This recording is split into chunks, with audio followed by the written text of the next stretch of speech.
You can't. No, and I'm not listening to this crazy analogy that you try to make work. You can't pull a string out of a rat's ass because it'll go like that's some shit that you would say, but like, nah, you can't do that because the rat it could grow wings and just fly away. You don't want a flying rat, dude. A rat that grows wings. Because Damn. you try to pull a string out of his ass. Oh, that's a Jose That is fucking a saying. Jose-esque analogy. Yes. Listen, guys, it's all about the intricacies and delicacies of any story that you want to tell. It's all about the granular, all about the details. That being said,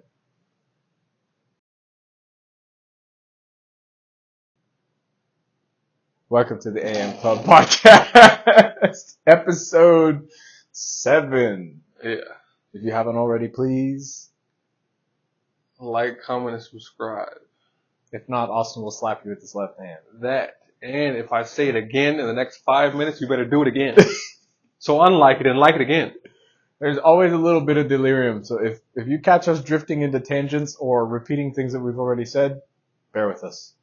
Life is a journey. And maybe it was meant for you to hear it twice. Maybe it's a sign. That's yeah, I like the way you think. Now who's going into the intricacies of details, huh? But I'm not talking about rats and strings and asses. Bulls and and bulls and listen, it's bull in the cracks. sublime. Wow.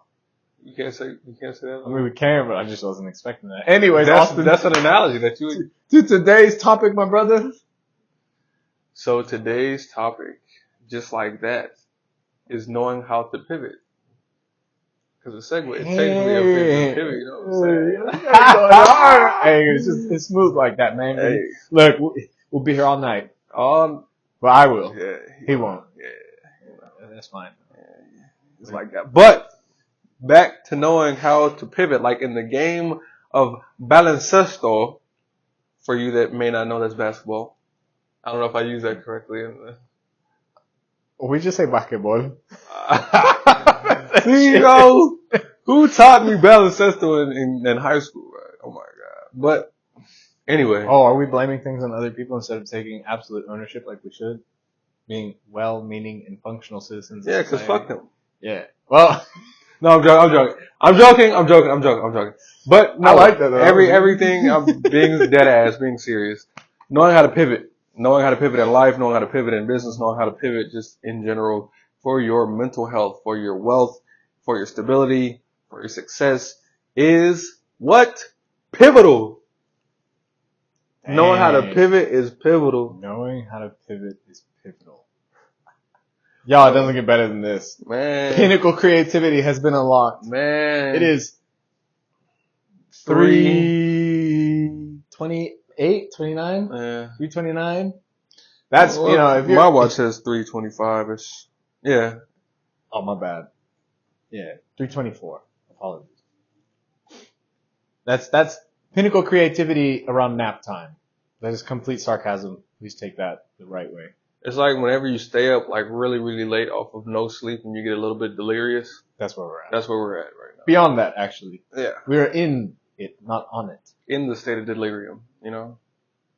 But anyways, Austin, could you please elaborate on why pivoting in all aspects of humanity and life is pivotal? That's such a great question. Thank you. That's a great question, man. You do this for a living?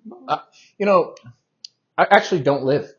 Okay. See what I'm talking about? You see where he goes? We're going this way. He just says, "Stop that," and then Austin will pivot back. Yeah. So, but why it's pivotal?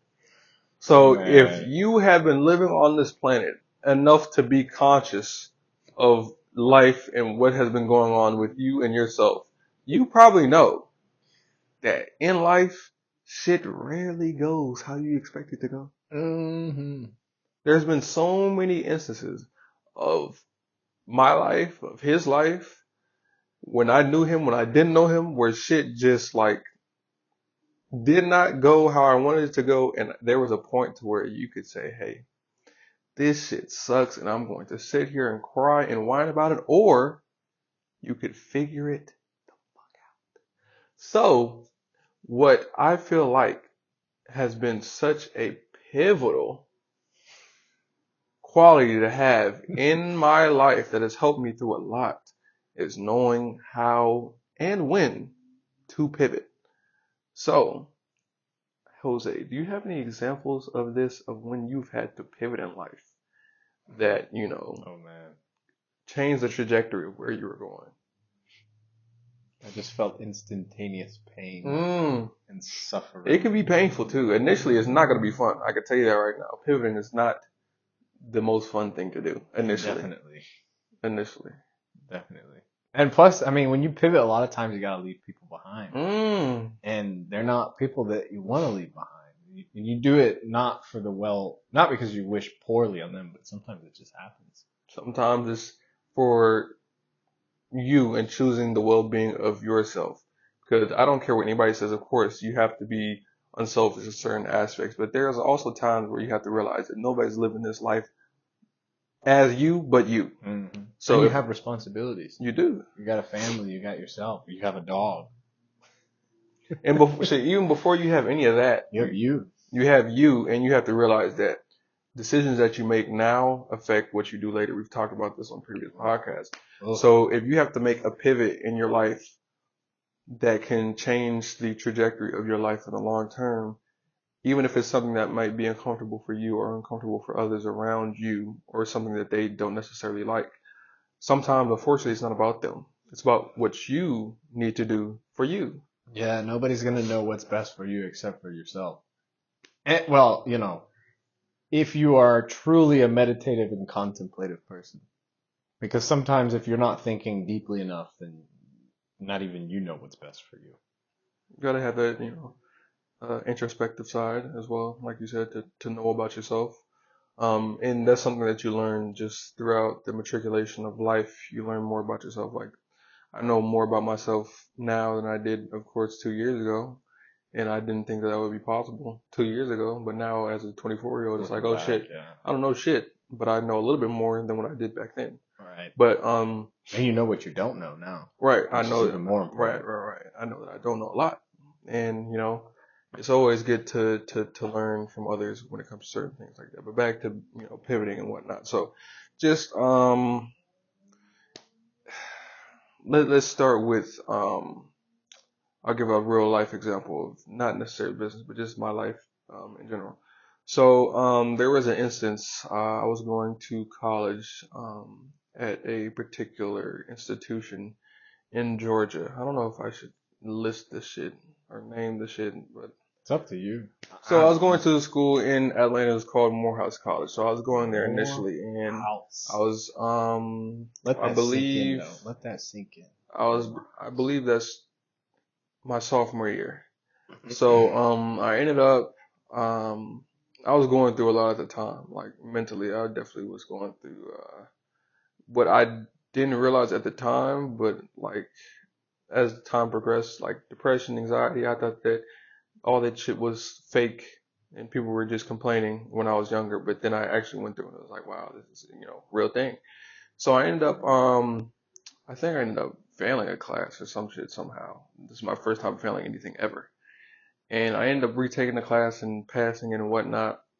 But I ended up getting a class on my schedule or whatnot. I ended up dropping a class on my schedule because I was like, it wasn't going to count towards my major. So I was like, this is a waste. Me taking this is not going to do anything for me because it's not going to count towards my, computer science major. So I ended up taking 12 hours that semester instead of 15. And then, long story short, they ended up taking my scholarship away because I took less than the hour requirement, which my counselor advisor never told me about. But I was just like, okay, whatever. I could have sat there and cried and said my life was over because once they took my scholarship away, I wasn't going to go there anymore because the tuition was, I believe, around like $50,000 a year. Out of state tuition.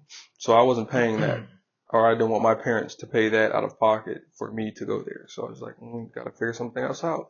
Time to pivot. So again, you could have stayed there. I could have stayed there, cried, and said my life is over. What am I supposed to do, and all that stuff.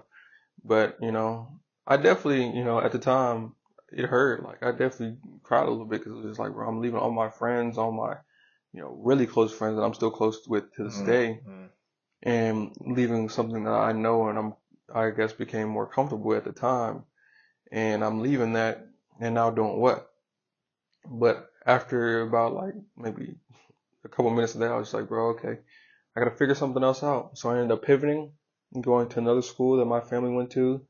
Ended up graduating from there. I forgot, was it with honors and internships while I went there, all the whole nine. So it was like initially a bad experience, well, considered bad, was transformed into a pivoting moment. You gotta realize your moments that you're pivoting, a pivoting moment.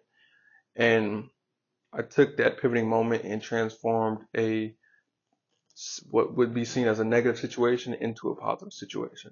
So those types of things happen in life all the time. And there's going to be a time where you have to pivot and you have to realize that, hey, sometimes you got to take these lessons on the chin and turn the situation to a learning lesson and a opportunity for you to grow and become better.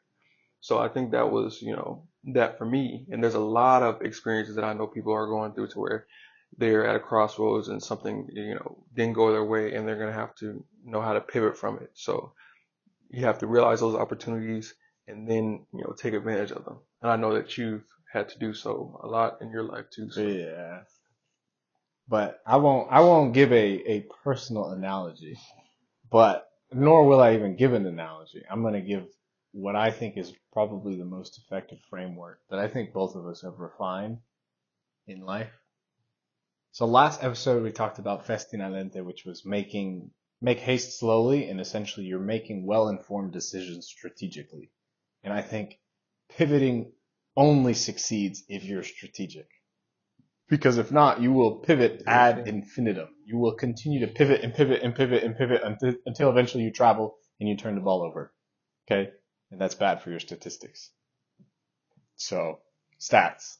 Sorry. Don't want to get too technical though. Same shit. I was getting berated earlier for this. So. But I think that the most important thing is to immediately assess, like we were saying last episode as well, life is a chessboard. You need to immediately assess your position on the board. And even if you're fucked, you have to make the best possible decision given the board that you have. And so it's the same thing. So in Austin's situation, he could have pouted, he could have whined, he could have sat and dilly-dallied. And I'm not saying that there's not room for that. I think that to a degree, you need to give yourself a little bit of leeway. And if you do need to pout and whine, like it's okay to do it for a little bit, but you need to get out of that slump. Don't wallow in it. Don't wallow in your sorrows. And you need to pick yourself up by the bootstraps and the boots and get your ass to evaluating the situation and find the best possible solution given the pieces that you have on the board and the position that you're in. And that is how you pivot. And you have to pivot fast with full force, because if not, you will get stuck in a transitory phase and you will never get out of it. And when he says fast, we're not just saying make like hasty decision. Yeah, haste decision or rash decision. No. We're saying, once you have come up with this strategic way of going about doing this, you have to act on it. You can't just let yourself sit there in fear or in uncertainty. You have to act on your decision and be confident and don't have regrets about your decision. Once I decided to make that decision and go where I wanted to go, or pick that job, or take an internship, or take this level of responsibility at work, or whatever, I had to make that decision, commit to it, and act. There was no time for me to just sit there and dilly-dally and just ponder on, well, I could do this, but I feel comfortable right here, and blah, blah, blah. Like, no, once you do it,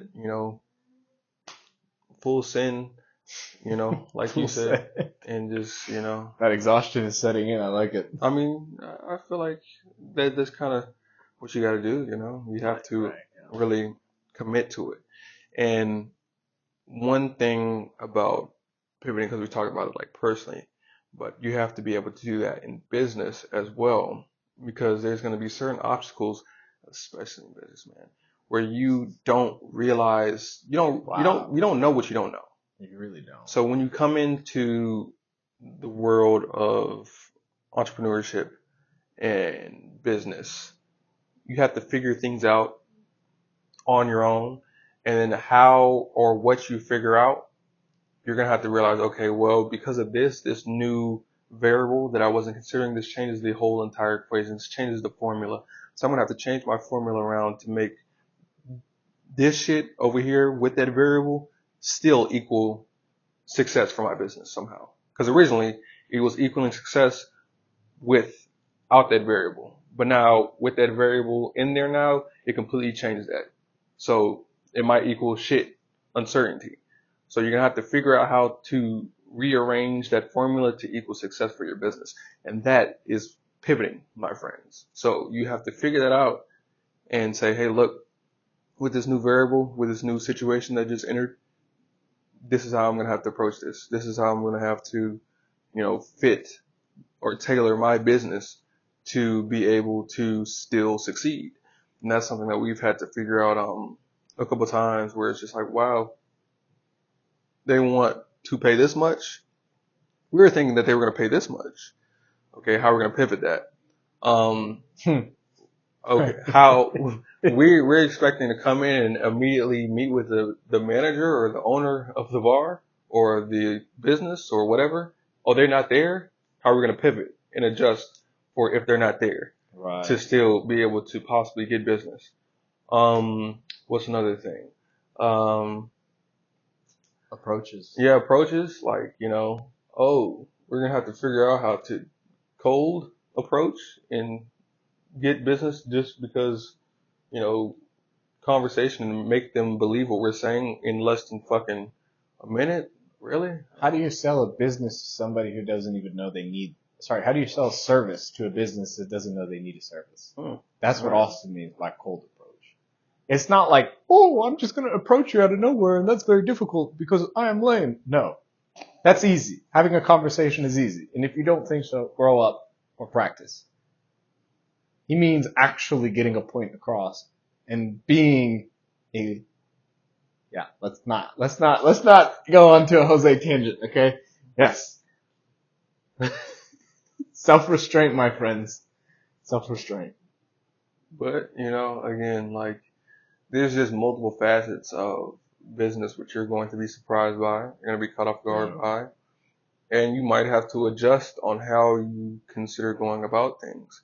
That's something that we had to do today where, we had to pivot quickly and realize, hey, this was the pathway that we were going down initially, or shit, even unknowingly, this is the pathway where we're kind of pigeonholing ourselves into. And we have to realize, like, okay, no, we have to pivot because people think that we do this.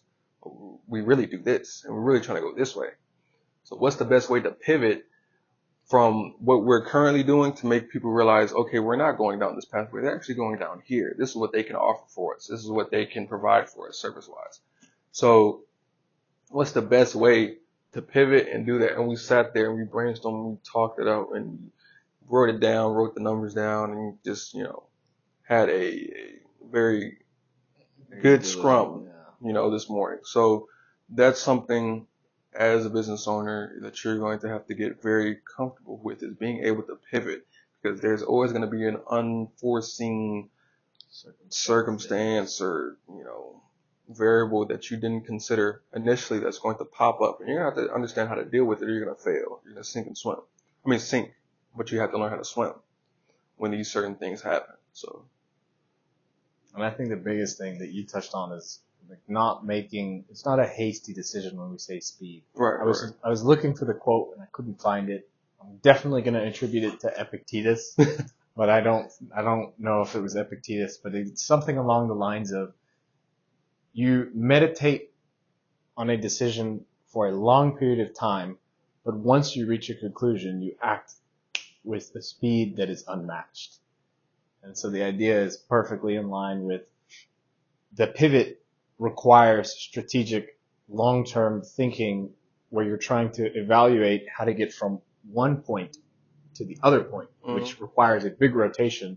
But once you see that path, you need to attack it immediately. And that's what today's daily scrum was about, was And this happened in a matter of less than 3 hours. Right. In a 5 minute conversation with a certain individual, we understood that our trajectory was very far offline of where we wanted to and are intending of going. And so we spent, 2.5, maybe 3 hours evaluating that pivot. How are we going to alter our direction and course correct? And we are going to finish the actual roadmap after this episode, and then we're going to start acting. And this is a multi-month conquest, I would say. We're trying to do it in a few months, but quite frankly, this is a half a year to a year's worth of an endeavor. So to be able to sit down and essentially rewrite an entire plan in the course of a couple hours is something that you can only achieve when you have more than one brain, in my opinion, and in my experience. So, and it's not perfect, but it's a strategic approach in the right direction. And like we always say, imperfect action is better than inaction. So I personally think that, like you said, imperfect action is better than inaction. And a lot of people are scared to fail, so they don't do anything. Which is You fine. can't. It's fine. Well, It's okay to be scared. It's not okay to not pass that. Think about it. I still get scared. I don't know about you. Perhaps you have no feelings. I'm not saying that I don't feel shit, but, well, yeah, I guess it's okay to feel, yes, it's okay to feel things, but to act regardless of how you feel about certain There you things go. is what makes a kind of successful person out of, somebody who's not successful. So when you feel that fear or just feel that, anxiety build up, you still have to be able to act and, take that step. And taking that step and pivoting is just the focal point of what we're talking about today. And again, I think that's just such a pivotal thing in life in general, is knowing how to pivot, when to pivot, and honestly, I wouldn't say, because this is very interesting. I think when you have an idea as well, being malleable and adjusting to certain things when you need to adjust to it is very good. However, I do think that you should also be very cautious about letting somebody else or letting somebody else's perception of what you should do shape your business. So again, this goes into knowing when to pivot, because there's certain times where somebody could say, well, hey, you just do this for me and I'll pay you. Sure, that sounds great, but if that doesn't align with what you want to do initially, don't let them veer you off your pathway, because then you're going to have to pivot back to where you were initially going. So be very cognizant about, how others could potentially try to, again, pigeonhole you into doing one particular thing, especially if that's not what you were originally kind of going for with what you were trying to do. So again, knowing when to pivot, knowing when to be, malleable, knowing when to be more, be less rigid in your thought process and what you have in mind for your business is very, very good, because there's some times where pivoting at the right point is better than pivoting at all, because you could pivot because somebody said something to you, and then that changes the whole trajectory of your business and causes you to go down a pathway that you originally didn't have for yourself. So knowing when to do so is also very important to me. I feel like, I'd like to coin it as selective flexibility. Mm-hmm. And honestly, that goes perfect with, I think it was episode 4 that we were talking about. You need to be flexible. As time progresses, it's going to be way harder for us to remember what episode. Yeah, but I think that happened in episode 3057. Oh, back fuck. in 2030. Yeah. But anyways, I think that, Austin touches on a point that's very important that we talked about, is you need to be adaptable and flexible. And the analogy I gave was a ship. The hull of a ship is shaped with curved wooden beams. And the reason they're curved is because if they're rigid, when the waves hit them, they will shatter, they will break under the pressure. And that's why they need to be curved so they have some level of flexibility. And it's the same thing with you. You need to be solid, sturdy, but also flexible so you can adapt to the changing tides. Because if there's too much tension in you, you will snap when something does not fall in line with what you think. And you know how Austin said you need to filter what people say. You need to think for yourself, and you need to, again, like Austin said, you need to not pivot in a direction that is against the grain. Because a lot of times and we've done it, everybody's guilty of it. You'll pivot for money. You'll pivot for reputation. You'll pivot for status. You'll pivot for connections. But in the long term, that's not what you want. And then you Right. have to recover. It's even more painful. And especially if you say you pivot for money, that could just be fast cash, you know, like you might have that initial income or that initial profit from whatever you're doing. Who knows if that sustains over that course of time?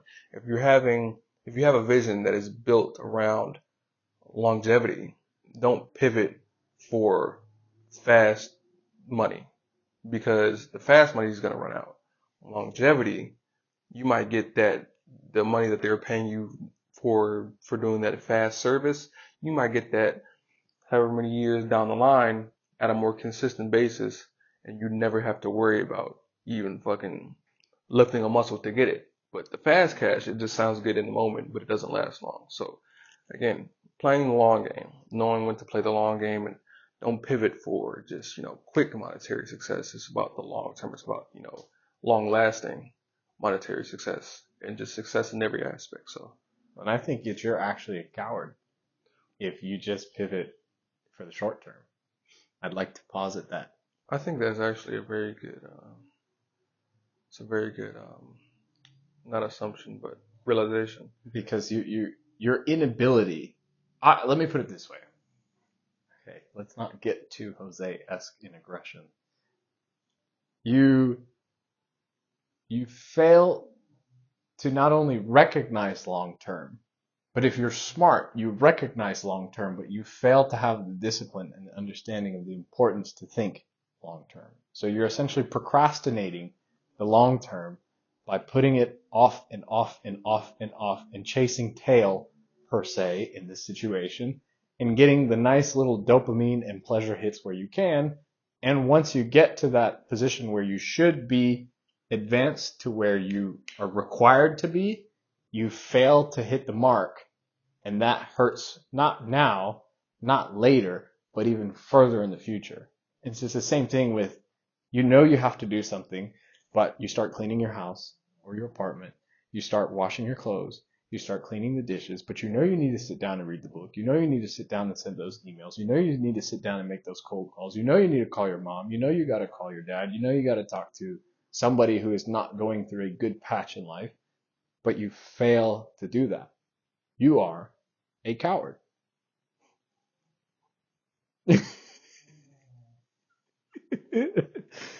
Woo! That's that, man.